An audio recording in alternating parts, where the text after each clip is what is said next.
En quoi l'arrêté fédéral sur la sécurité alimentaire consiste-t-il?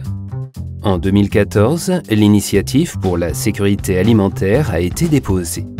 Cette dernière avait pour objectif de maintenir la sécurité alimentaire en Suisse également à l'avenir.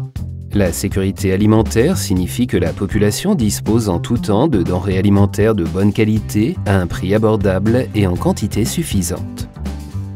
Le Conseil fédéral et le Parlement soutenaient en principe la requête de l'initiative, mais trouvaient quelques points peu clairs ou étaient en désaccord avec certains d'entre eux. C'est pour cette raison qu'ils ont élaboré un contre-projet ayant pour but de garantir également à l'avenir la sécurité alimentaire. Qu'est-ce qui changerait? Si le contre-projet est accepté, les 5 points suivants seront inscrits dans la Constitution. Les bases de la production agricole doivent être protégées. Par exemple, les sols utilisés par l'agriculture ou le savoir-faire concernant la culture et l'entretien de ces sols. La production de denrées alimentaires nécessite des ressources telles que l'eau et les substances nutritives. Ces ressources doivent être utilisées efficacement. L'offre de denrées alimentaires doit s'orienter surtout aux besoins des consommateurs. Elle doit donc être moins dictée par l'État et plus par le marché.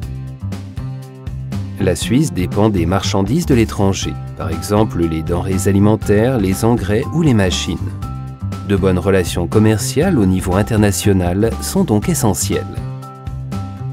En Suisse, environ 1/3 des denrées alimentaires finissent à la poubelle. En sensibilisant par exemple davantage la population à ce problème, la quantité de déchets pourrait être réduite. Quels sont les arguments des partisans? La sécurité alimentaire est importante pour la population. Le projet contribuerait à la maintenir également à l'avenir. Il est important que l'approvisionnement en denrées alimentaires en provenance de la Suisse et de l'étranger soit assuré. Cet aspect sera inscrit dans la Constitution. Quels sont les arguments des opposants? Ce que le contre-projet demande est déjà mis en application aujourd'hui. Il n'est pas nécessaire d'introduire ces points dans la Constitution. Le contre-projet ne fait avancer que la politique agricole actuelle. Une réorientation fondamentale est toutefois nécessaire.